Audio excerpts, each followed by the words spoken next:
Okay, we've all been there, right? Like you meet someone new and you're totally vibing, but then they say something and it's like a record scratch, a screeching halt to all the good vibes. It's like, what did you just say? These little phrases, as casual as they might seem, can actually be huge red flags. And trust me, you don't want to get caught up in that mess. So buckle up because we're diving deep into 6 things women say that should have you running for the hills. Okay, let's break this down.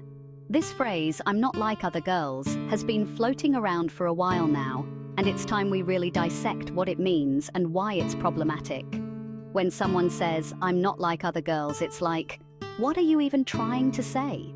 Are you implying that being like other girls is somehow a negative thing? That all other girls are basic and you're some kind of unique snowflake? This kind of thinking is not only flawed, but also harmful. It just comes off as super insecure and kind of mean. It's like you're putting other women down to lift yourself up, and that's not cool. Like, why is being like other girls a bad thing? Girls are awesome. We're diverse, we're powerful, we're hilarious. We bring so much to the table, and there's no need to distance yourself from that.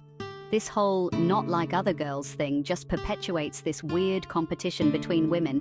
And honestly, it's so unnecessary. We should be lifting each other up, not tearing each other down. It's like, be friends with other girls, learn from them, empower each other. There's so much strength in unity and collaboration. Don't try to distance yourself from an entire gender just to seem special. Embrace the fact that you are part of a diverse and incredible group of people. And honestly, it's usually not even true. Most of the time, the things that make you not like other girls are things that many girls do. Like, you're telling me you've never blasted Taylor Swift after a breakup? Please, we all have our moments, and that's what makes us relatable and human. So yeah, this phrase is a major red flag. It signals that someone might have some internalized misogyny going on, and they might be trying to put other women down to feel better about themselves. It's important to recognize this and challenge it. Instead of saying, "I'm not like other girls," try celebrating what makes you unique without diminishing others. We all have our own strengths and quirks, and that's what makes us special.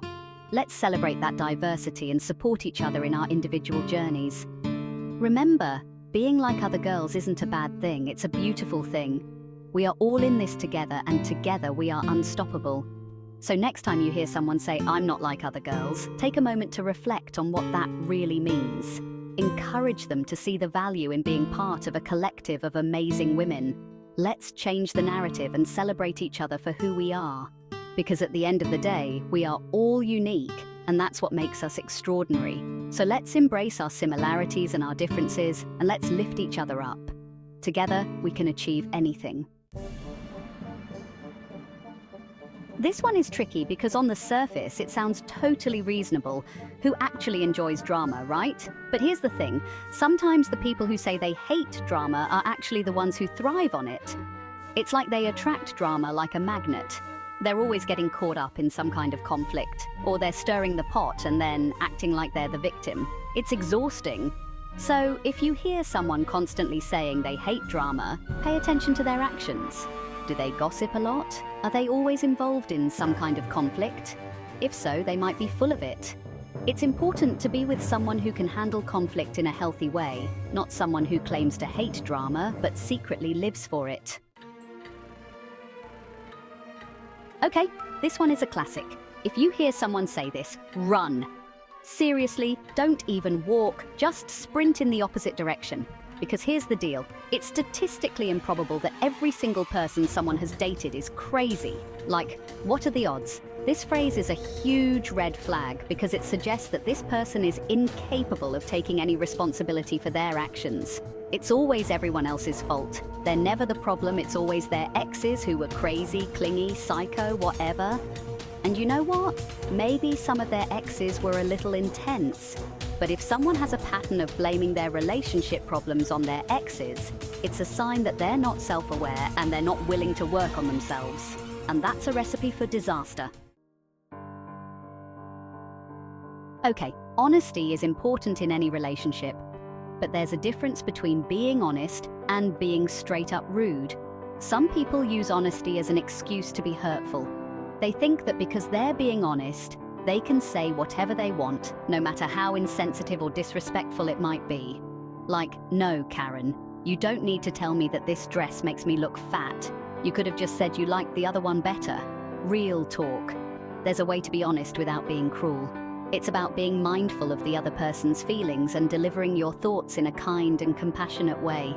If someone's constantly hiding behind "I'm just being honest" as a way to justify their bad behavior, it might be time to reevaluate the relationship. This one always raises a red flag for me. When someone says they don't have any female friends, it makes me wonder about the underlying reasons. Like, why don't you have any female friends? Is it a conscious choice or just a matter of circumstance?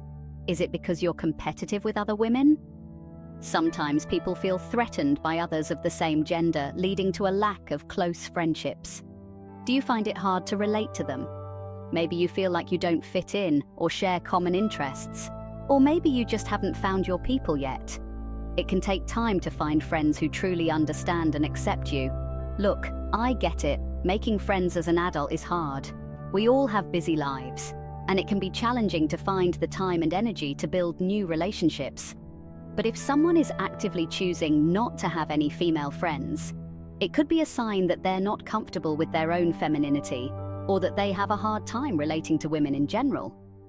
This discomfort might stem from past experiences or societal pressures, and that's not necessarily a deal breaker, but it's definitely something to pay attention to. Understanding the root cause can help in addressing any underlying issues, because healthy relationships with other women are so important. They provide a unique kind of support and understanding that can be incredibly valuable. We need our girls to lift us up, support us, and call us out when we're being ridiculous. Female friendships can offer a sense of belonging and validation that is hard to find elsewhere. So, if someone says they don't have any female friends, try to understand why. Ask questions and listen to their experiences. It might be nothing, but it could also be a sign of something deeper. Maybe they had negative experiences in the past that made them wary of forming new friendships. Reflecting on past friendships can reveal patterns and help us understand our current relationships better. It's important to recognize and address any unresolved issues. Building new friendships takes effort, but it's worth it. Engaging in group activities or pursuing shared interests can be a great way to meet new people and form meaningful connections. Don't be afraid to put yourself out there. Sometimes, all it takes is a little initiative to start building those valuable female friendships. In the end, having a strong network of female friends can enrich your life in countless ways. So take the time to nurture these relationships and appreciate the unique bond you share with other women. This one can be a tough one to decipher. When someone says they're too busy for a relationship, it can leave you feeling puzzled and unsure of what to think. Because sometimes it's legit. People get busy with work, school, hobbies, life.